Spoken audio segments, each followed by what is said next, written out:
everyone, I'm Mackayla. Welcome to the Soundtrack of Our Lives podcast. We're going to get right into it with the hardest questions of all.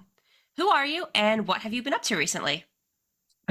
Well, I am Zach. I play drums for a band called Debt Neglector. Recently, we've been ramping up to releasing our newest LP called Kinda Rips, coming out April 4th. Before that, it was just a lot of hurry up and wait, get everything tracked and then mixed and mastered and everything like that, and then just waiting for a good time for the record to come out. So yeah, just getting really excited for that. Yeah, that's super exciting that you have a new LP coming out.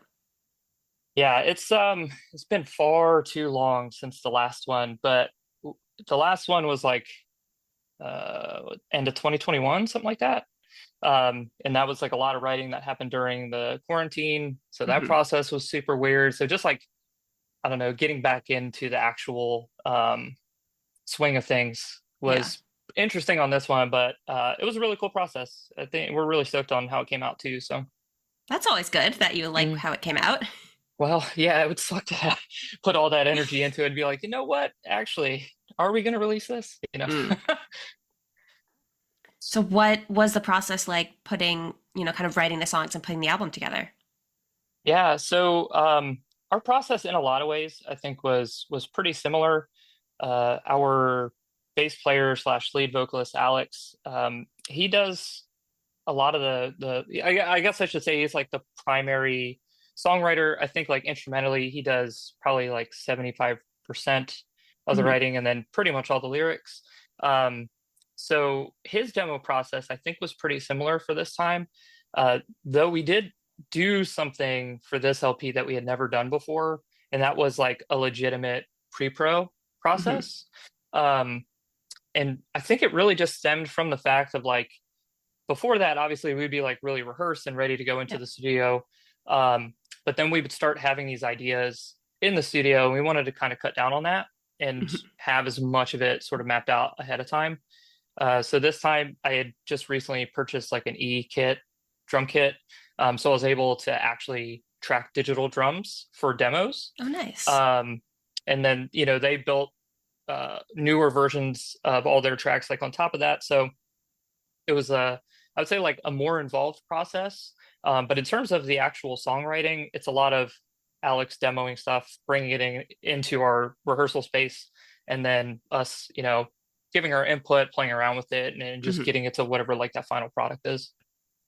How long does it usually take for you guys to get to the final product? You know, it sort of depends.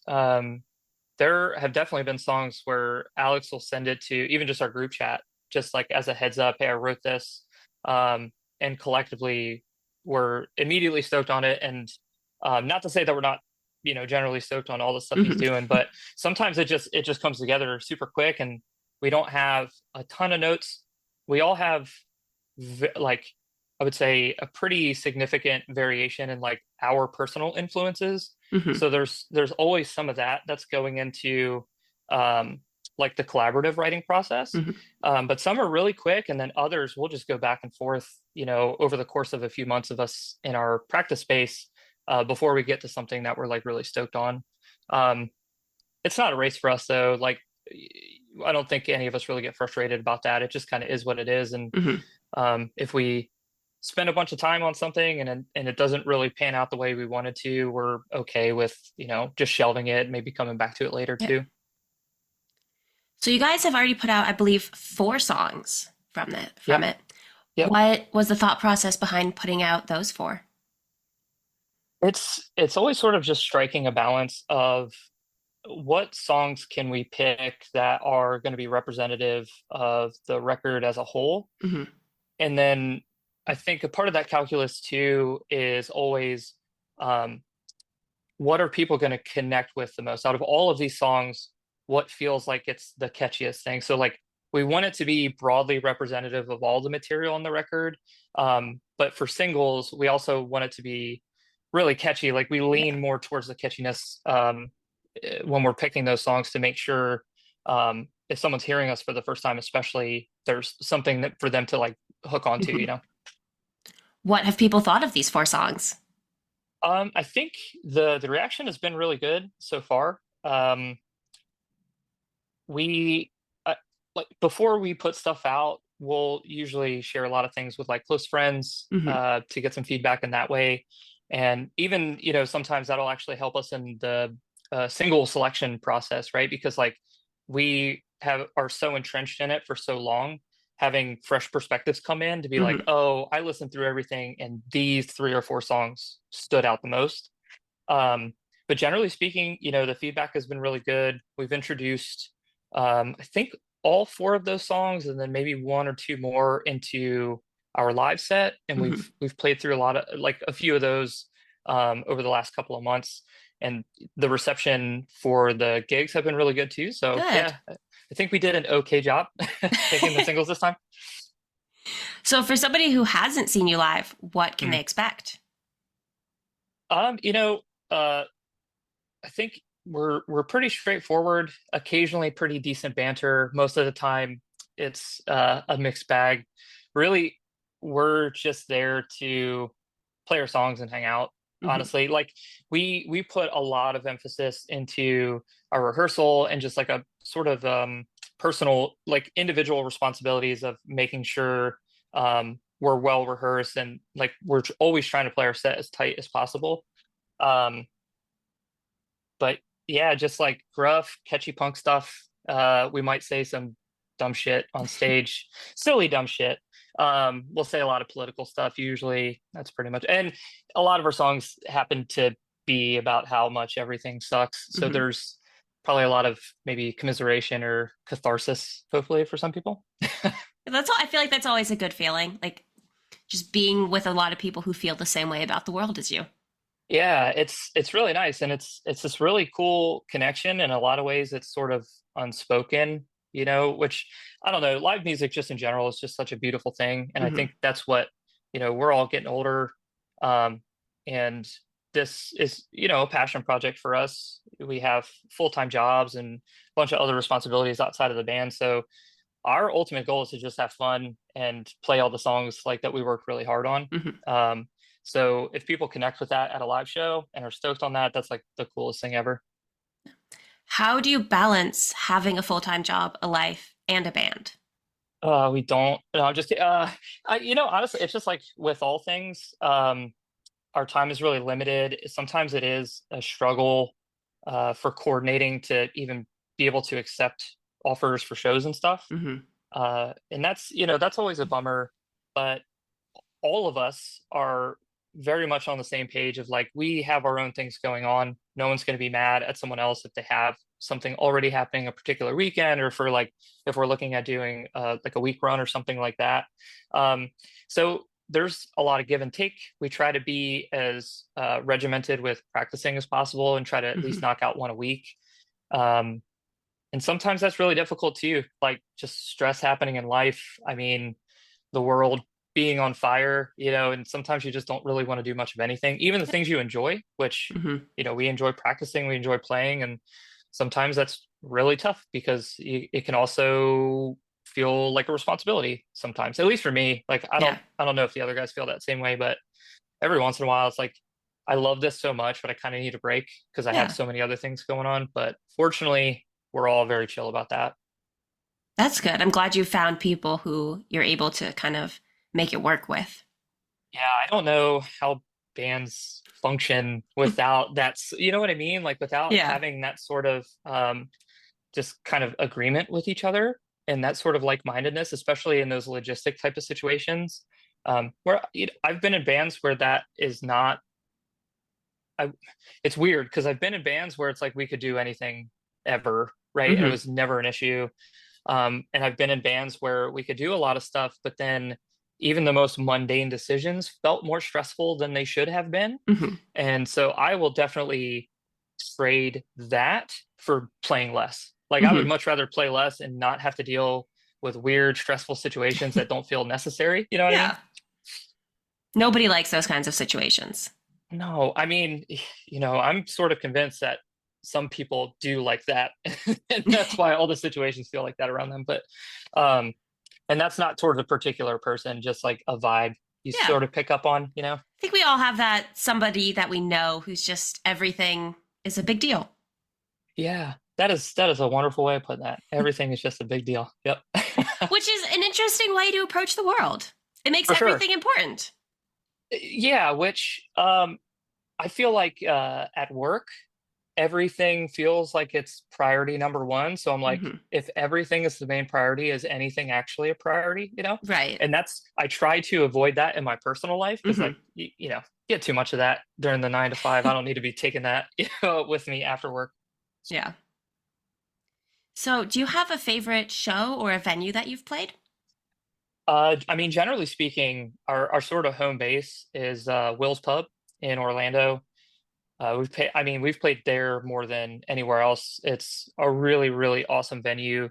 I personally am sober, but back when I was drinking and stuff too, um, the vibe there is always really cool in Hmm. that like um, they make sure people are having fun, and if they want to, partake in those sorts of libations or whatever, like that's all available to them. They have really cool, drink menu and all that kind of stuff. And then people who are sober, like since I made that transition, going in there like doesn't feel weird to me at all. Hmm. You know what I mean? Which I've been to bars that feel like they're more of a bar with Yeah. an afterthought of a venue. And Hmm. Will's to me strikes this really, really cool balance of like it does both of those things really well.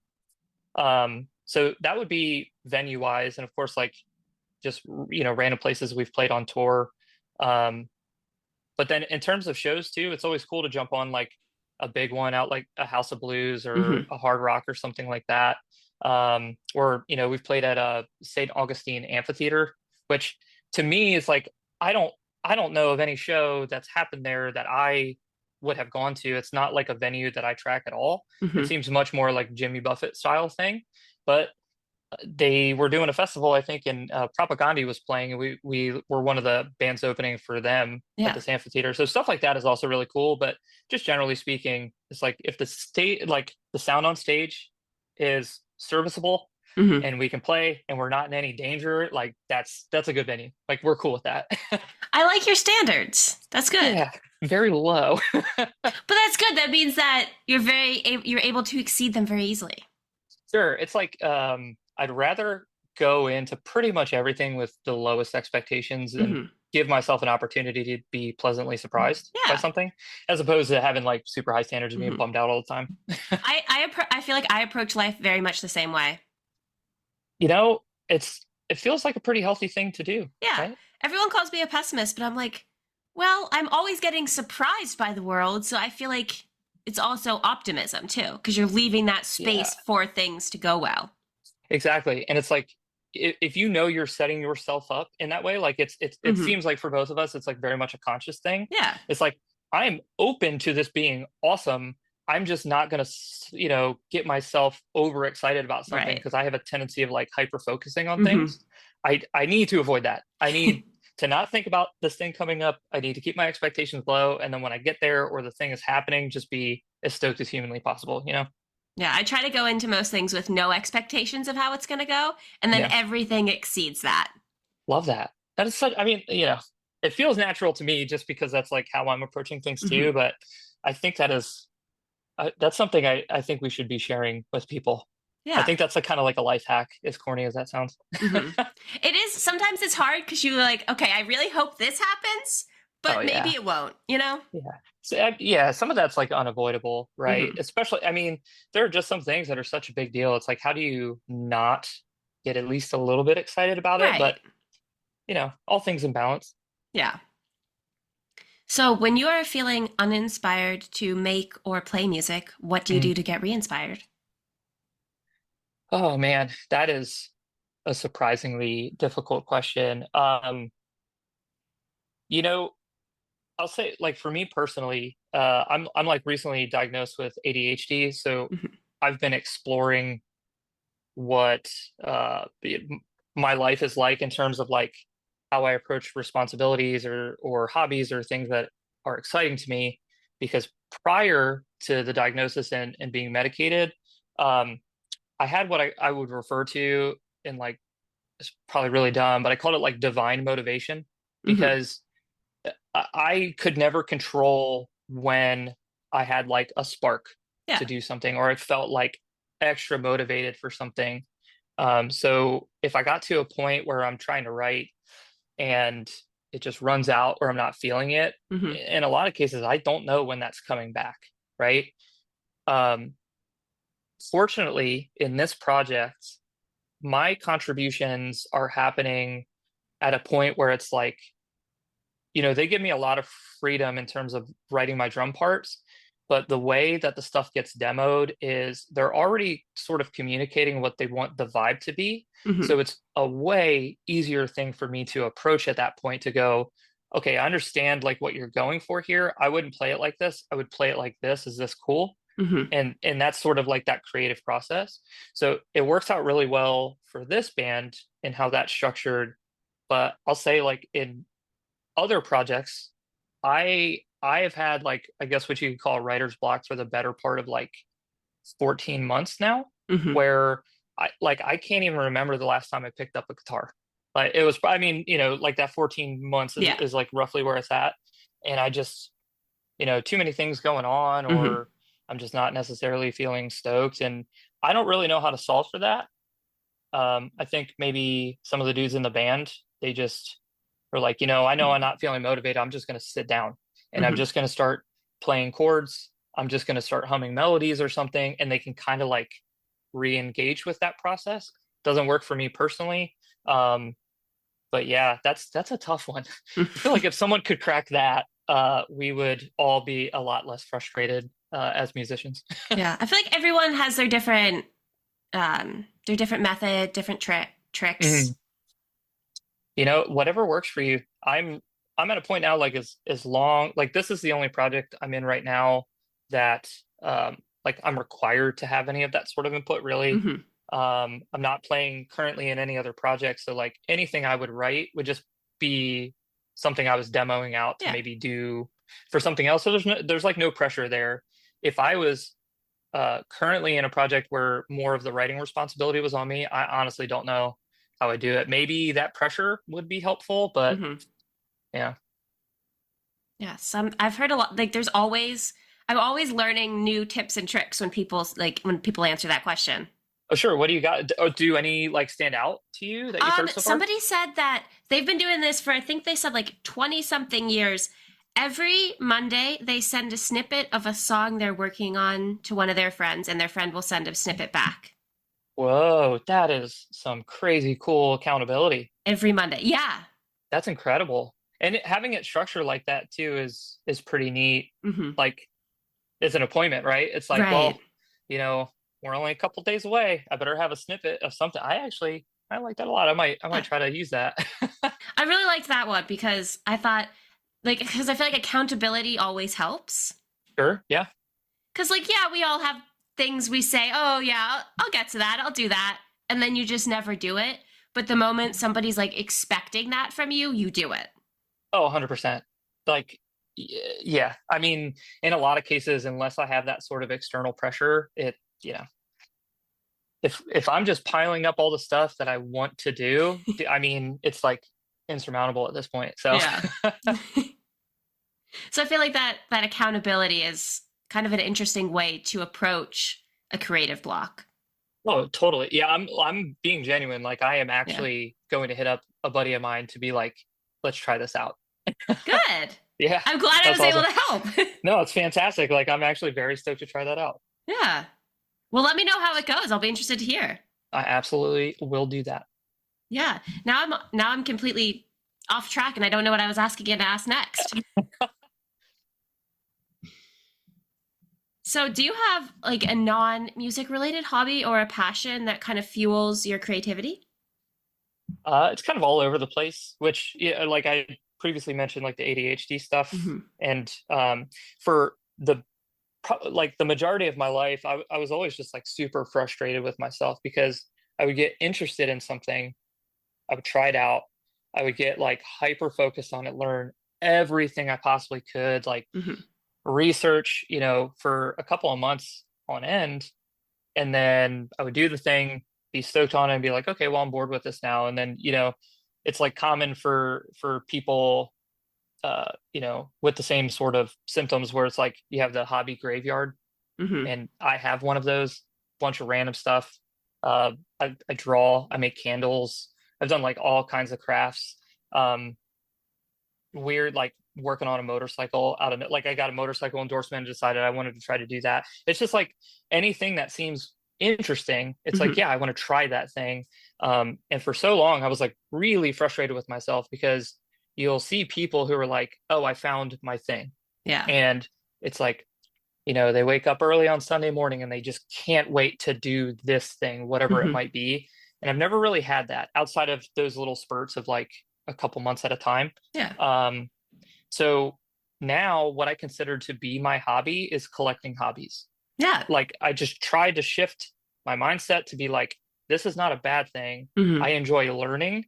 I enjoy trying new things. So now like what I would consider my like overall hobby is literally just trying out new stuff, like Yeah. finding new hobbies to get involved in. What about you? Um, well, my podcast, Sure. definitely. Yeah. I also, so I work at a senior living facility, so I think they really inspire me because Oh, yeah. they're just their outlook on life. They're so positive all of the time. They inspire me all the time. That's awesome. And what a like unexpected answer seriously to Yeah. find motivation and stuff like that is really cool. And I don't think it's all that common. Hmm. Um, but yeah, I think it is a good reminder to like don't like not to shut yourself off from being inspired or motivated from any particular place. Just be like Right. because you work there, a lot of people are like, I'm not going to be inspired by anything Hmm. at work, you know what I mean? Um, and certainly, I guess it depends on the line of work, but Yeah. the fact that you can get inspiration there and feel motivated and inspired by those people, that's incredible. Yeah. So I work in activities and, we have, bingo, we do trivia, crossword puzzles, Jeopardy, and we have one resident who is 103 and he Oh, still comes to all of them and is active and engaged. I And like love that that. inspires me. Oh Like I yeah. hope I'm like that when I'm 103. Seriously, I don't think I'm even gonna get halfway there. That's awesome. Right? Yeah. It's just also crazy just like hearing their stories. Oh, for sure. Yeah, that was like I grew up a lot like with my grandparents and they had like elderly neighbors Hmm. and they always made it a point of me like going over to their houses when I was visiting to help like see if they needed help in the Yeah. house or whatever. Um yeah, I mean it's just incredible the types of stuff you can learn from people. One of our neighbors, his name was Jacques. He was one of the first people at the US Postal Service to work with computers. Like Wow. this was back in the 60s, maybe in New York when they were being introduced like Hmm. into their sort of workflow. So I'm like, what a incredible thing to hear from someone. Like something that I'm sure a lot of people take for granted because if you're a millennial, you essentially just grew up as this technology was getting to where it is now. And it's like Right. this dude literally worked with like the first implementation of a computer like in the government, like in Hmm. the US Postal Service. Like what a wild thing. And he's just like Yeah. very nonchalant about it. you know, I know. yeah, it's And whatever. I think some people don't always know how to interact with the elderly population. Sure. Yeah. But Is this like that line of work specifically? Like, had you been involved with any elderly populations beforehand, or was this no. like your first time? Dang, Yeah, nice. it's my first time. That's awesome. Sounds like you're enjoying it though, so that's great. I am. It's really fun. Yeah. I get to go a lot of places and be paid to enjoy them. So, I don't know if it gets much better than that. right. Yeah. Yeah. So, do you have, a hobby that like was a favorite or something that hmm you maybe want to go back to at some point? Candle making. Like Okay. I was really, really stoked on that for a while. I had some friends who like they got really excited about it. I have uh, you know been really fortunate that my close friends in my life are just all just really really incredible people, which I hope if you're talking about your friends that's like how that Yeah. sentence continues, whatever. But I mean, some of them are just so thoughtful. One of my friends, when I told them I was getting into candle making and like trying to explore that stuff, they got me like a couple of books on like the science of fragrance and stuff like that Wow. because they knew that was the sort of thing that I would get into. Hmm. And, like totally unprompted, just showed up one day and was like, "Here, I thought you would like this." So, um, I stopped that because I was doing a really good job with them, and I started like leaning into this idea of it being a side hustle, and I was like looking into making brand materials and this kind of stuff, and I was like really thinking through the process of what that kind of side hustle looked like, Hmm. and a big part of me pushed back on that and went, I don't want to turn something that I enjoy like into a side hustle, just like Yeah. a way to capitalize or like, like you can't just enjoy something to enjoy it. Hmm. The thing is like, oh, but you need to make money on this. And it's always funny, man, like when you tell or for instance, like if you're really into baking, which Hmm. I just started getting into baking, and you like bring cookies for someone, they're like, oh my God, this is so good. You need to sell these. Hmm. And at first that feels like a very frustrating compliment to me because I'm Right. like, just enjoy the thing. Just let Hmm. me enjoy doing the thing. I want to share this with you. But at its core, that's just someone like they're trying to explain to you how stoked they are. Like, this is so good, I would pay for this. Right. Like, I don't just appreciate it because like I'm getting this thing for free. So like I've kind of shifted on that too. And like that's a great compliment. If anybody Hmm. tells me like this thing is so you've done such a good job that you should try to sell it or you should try to make this like your thing to make money or whatever, I personally don't feel like doing that, but I do take that as like a really awesome compliment Hmm. now. But yeah, candles one day, That's an maybe. interesting way to think about it. I've never thought about the you should like turn this into a business as like a compliment like that. It's it took a lot to get there. It Hmm. was it was a lot of frustration, but I'm like, these are all people who mean a lot to me, who are friends, who are really thoughtful people. And I like obviously none of these people are gonna, they're not saying it in any other way than a genuine compliment. And Right. I was like, how do I frame this for myself, even though it's at odds with like my personal ethos or whatever? Like, how do I frame this to just accept it as the genuine compliment it is? And that's what it took, is this Hmm. like, because I used to tell people that too, of like, oh my gosh, this is so good. You could turn this into your full-time job or whatever. Yeah. And I'm just kind of over the like cannibalizing everything that Yeah. you enjoy for the sake of like finding the passion that will also sustain you financially. Hmm. Um, Not that that isn't awesome. Anyone Yeah. who has figured that out, kudos to you. That's incredible. It's just like I just want to do it to do it. I Yeah. don't want to have a pressure to like sell things to people. You know what I Hmm. mean? I think that doing something for money takes away from the passion because there's a lot more stress involved. You're not necessarily doing it to enjoy it, you're doing it to make money, and it kind of changes how you approach it. For sure. And like the last thing I want to do is make my decisions based on like what people would pay for, right? Right. Because I'm like, I didn't, if I came up with an idea where from the outset, l- that was just how I thought about it. Like, I Hmm. want to try to do this thing to make money. That's one thing. But like Yeah. all these hobbies that I'm picking up, it just seemed cool. Or I saw like on a reality show someone doing something like, you know what I mean? Like the Hmm. competition shows. I really want to try like the special effects you see on like Face Off or something. Ooh. How I would ever get materials or someone to guide me through that process, I'm not sure. Seems awesome. Would Hmm. love to try it.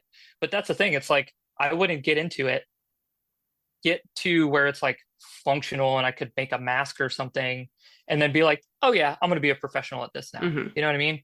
Um, because I know, like, honestly, I'm probably going to burn out on it in 3 months anyways. Yeah. I'm like, yeah, not start a business and then, be beholden to other people's expectations for it. Hmm. It's good that you know that about yourself. Yeah, it only took 36 years, but we got here, you know? Yeah. Got there eventually. That's all that Yes, matters. this is true.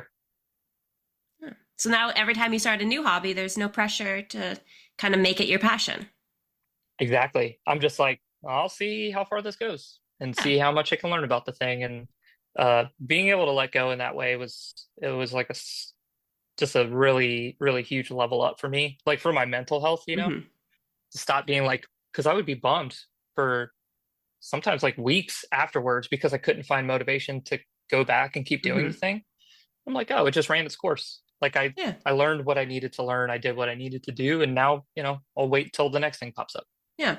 And I think Mhm. you're also more adventurous than a lot of people because not many people are going to start a new hobby and learn everything about it.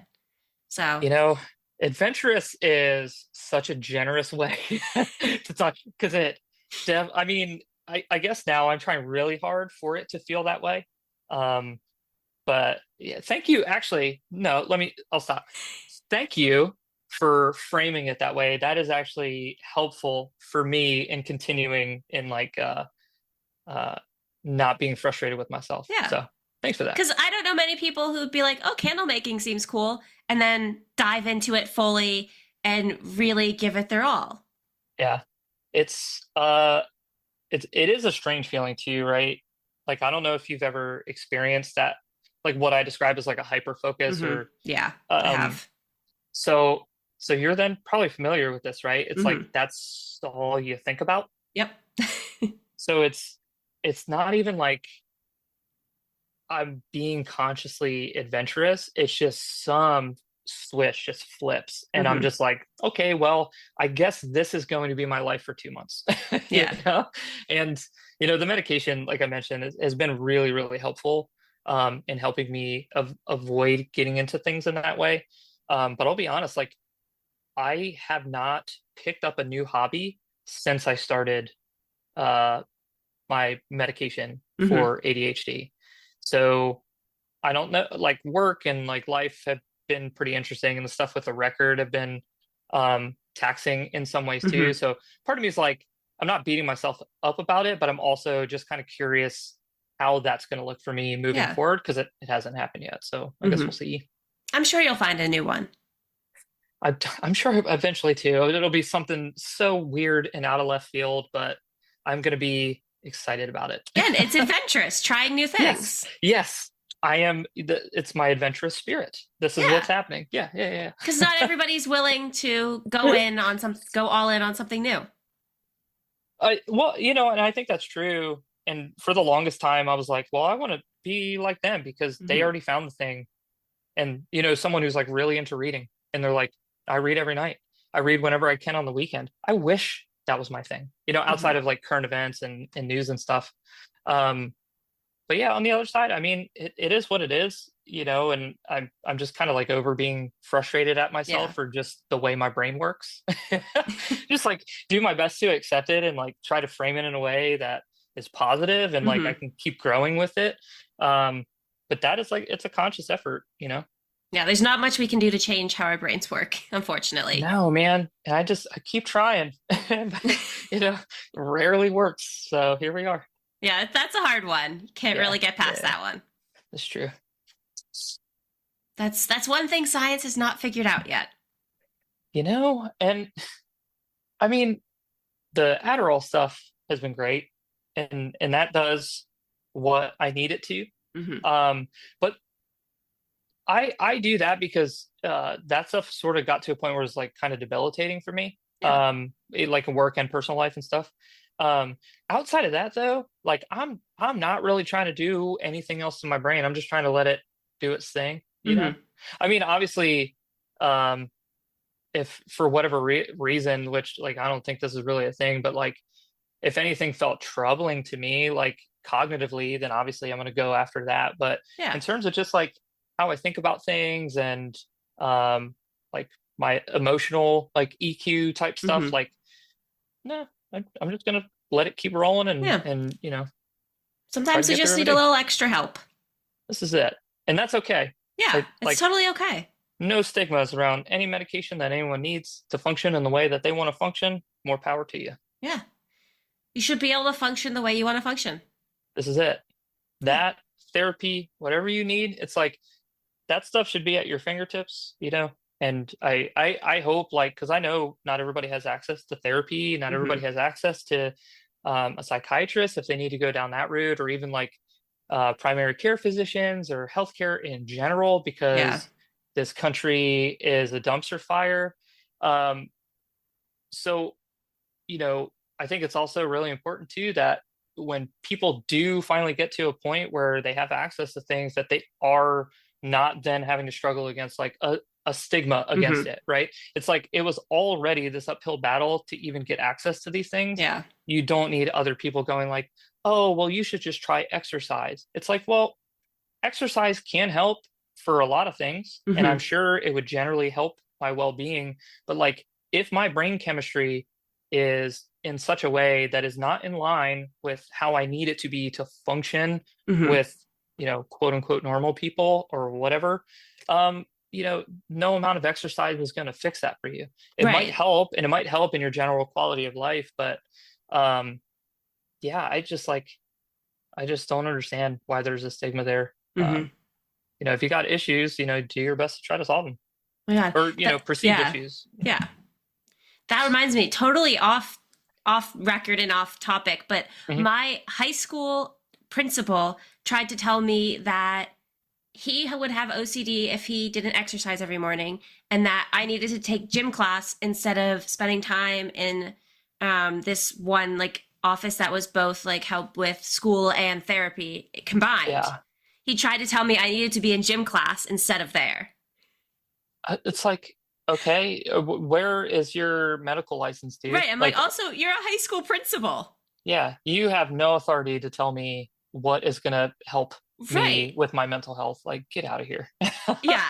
Yeah. And nobody really likes him as a principal anyway. Oh, He's still principal. I don't know how, but oh, look at that. Got some longevity, I guess, there. Kudos to him for that, I suppose. He's like one of the last remaining people in education anymore, right? mm, Talk about uphill battle. Oh my goodness. yeah.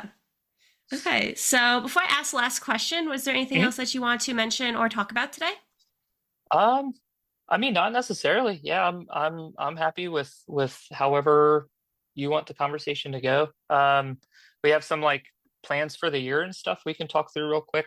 Not a lot. Yeah. Whatever Like, you feel open to sharing. yeah, sure. So, we had talked about in some other interviews and stuff how we've made this like conscious effort with this record to really um push for playing more and like building momentum back up Hmm. because early in this band we've been around since mid to late 2016ish. Hmm. So early on in the band, I mean, it was just like from the jump, like as soon as we started playing shows and we got through that first record, we were pushing to do a lot of stuff. And um with COVID, that quarantine really took the wind out of a lot of people's sails. And just Hmm. generally speaking, like music in general, venues, musicians, Yeah. really struggled through that period. And so did we. Beyond that, too, we've had like members of the band with like some growing families, shifting family Hmm. dynamic stuff, moves, and those kinds of things. And we're at a point now where we're just like super stoked on this record and we're excited to play out again, and share the our new material as much as possible with as many Hmm. people as possible. So we have like a weekender this weekend, which I'm not sure when this is coming out, but this like last weekend in March, we're playing Pooza Fest in Montreal in May. I think we have another couple, maybe two or three festivals that aren't announced yet. That'll be kind of scattered, I think, summer into fall. And beyond that, like we're looking for opportunities to fly out, Hmm. maybe do like little weekenders here and there, play hopefully maybe a couple areas that we haven't played before. Um, but it is a really cool feeling having this like renewed sense of motivation and Yeah. excitement for this. So yeah, that's coming up. Outside of that, just the new record on April 4th. It's everywhere. It's Smart Punk put it out. We got it done, like mixed and mastered at the blasting room. Ian from Smart Punk engineered for us. So just across the board, like we're so stoked on the product and everybody's work along the Hmm. way. So yeah, man, I just wanted to, make sure people, if they're into that sort of thing, check it out. Yeah. Yeah, and let us know what you think. Okay. So the last question is, what is the soundtrack of your life? Oof, that's a good one. So we talk about a lot too. It's like a political punk band, whatever Hmm. political punk band means. It's like grungy, poppy punk stuff. I don't really listen to punk, like, especially when I was approached to join the band, which was another sort of weird situation. Like, they had been looking for a drummer for a while.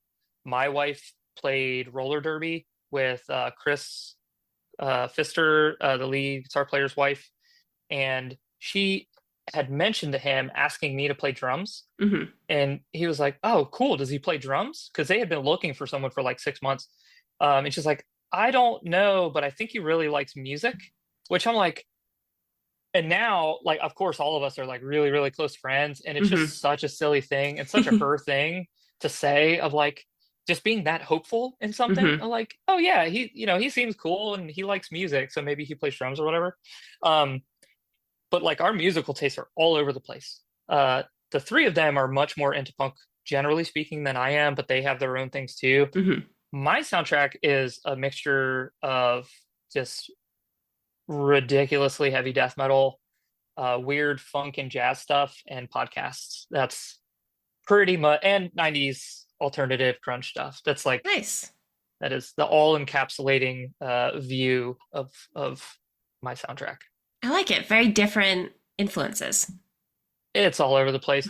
It's like the hobby thing, right? It's like I Yeah. just get bored with stuff, So I'm like, I'll go through a couple months where it's whatever, hardcore, like deathcore, death metal, grind, whatever albums are coming out. That'll just be all I listen to for a Hmm. couple months, and then I'll just be like, I don't want to hear another tremolo riff forever. Like Hmm. I never want to hear it again. And I'll switch over and listen to like Australian funk music, and that'll Yeah. just be a thing, for a few weeks. Or I'm like really into surf music too. So it'll be stuff like that, but it's like always in an attempt to just keep things fresh. Hmm. I don't like I'll put on stuff in the background, but I am not a or I guess I should say I'm an active listener, right? Like so if I Hmm. put something on, it's because I want to listen to this Right. thing, which gets annoying for people in my car because it's like, okay, here's this song from this band, and now I'm going to change to this band that's totally different. Hmm. And it's not for any other reason than I just thought that I wanted to listen to this Yeah. other thing now. So it's like trying to keep things exciting, keep it varied, that kind of Hmm. stuff. Yeah. That's the cool thing about music. There's something out there for every mood, every emotion. It's unreal. Hmm. And with just the way streaming services work now and things like Bandcamp and YouTube and people going out of their way to find like these old obscure records and make sure they get digitized so that Hmm. people can hear them. Having all of that at your fingertips is simultaneously to me, it's like such a beautiful but also overwhelming thing, Yeah. right? It's like Hmm. seeing a menu at the Cheesecake Factory. Yeah. It's like, Very how overwhelming. how do you have all these things? I can't pick something because I don't know if I'd say so many of the things that Cheesecake Factory sounds so good, but it's like all of these I could enjoy any one Hmm. of these things. Yeah. And part of me misses, back in the day, even when I was like in high school in the mid 2000s, um, having to like have a conscious, focused effort to find new music. Hmm. And that was like uh, the most long lasting hobby that I had. And that's one that's still here now of like going out of my way to find new releases and stuff of bands I haven't heard. Hmm. Um, but like the fact that it had to be such a conscious effort made it feel like it meant more back then. Yeah. But that's not dismissive of people finding stuff now. It's Hmm. just it's cool, and it's maybe like old man shakes fist at clouds kind of thing for me of being like, oh, you guys have it so good now. Meanwhile, I'm in my fucking mid 30s. Like, who gives a shit? Hmm. Um, but yeah, it's just such a cool thing that so much is available. And it, like you said, any mood, any particular situation you may Hmm. be in, there is something that is perfectly going to fit that for you. Yeah. And that's a cool thing. It's just a matter of finding it. Hmm. Yeah. So for anyone who wants to hear the album when it comes out, potentially see you guys at those unannounced festivals, where can they find you? Instagram is a good place. That's for sure the spot that we keep the most updated in terms of like Hmm. show flyers, sharing any upcoming plans and that kind of stuff. So yeah, I would say like find us on Instagram. It's just Debt Neglector, Debt Neglector. I say that because we get called Debt Collector, but probably more often than we get called Debt Neglector, to be honest. Hmm. One time we were called just Collector. There was no debt on it, which was Huh. strange. But yeah, Instagram, Debt Neglector, and then like music and stuff, that's all over the place. All the streaming, I think it's on Bandcamp. It's everywhere. You'll Mhm. find it. YouTube, bunch of videos of us there too. So, we also want to encourage too, like if you do find us on Instagram, and if you're digging the stuff and you, for whatever reason, want us to come play out wherever you are, let us know. Like we're legitimately looking for opportunities to go to new places. Like Mhm. we're all super, super busy with our personal lives and stuff. So we're looking for these opportunities of like, let's play this weird city, or not weird, but like a new city New. for Yeah. us. We haven't experienced before with this band. So yeah, hit us up. Like we would absolutely love to hear from anyone who wants to reach out. That's awesome. Mhm. Well, thank you so much for taking the time to talk to me today. Yeah, absolutely. Thank you so much for having me on today. This has been a really, really cool conversation. I'm glad we got to have such a varied conversation. You asked some really cool questions. I appreciate that. Thanks. I like making it more of a conversation than just asking questions. I think it's more interesting. No, yeah, it's great. And I'm sorry, I talk a lot. I'm a Oh, I love planter. it. It's No, awesome. well, I'm glad you enjoyed that. But yeah, no, seriously, the questions were great. This was a really cool conversation. I Thank really you. appreciate your time. Yeah, Yeah, I appreciate you taking the time to do this. happy to. Now it's just get ready for bed and get up for work tomorrow before we play all these shows. Oh, So yeah, it's gonna be a busy one. okay. Have a nice rest of your day. Yeah, you too. Thanks. Bye. See ya.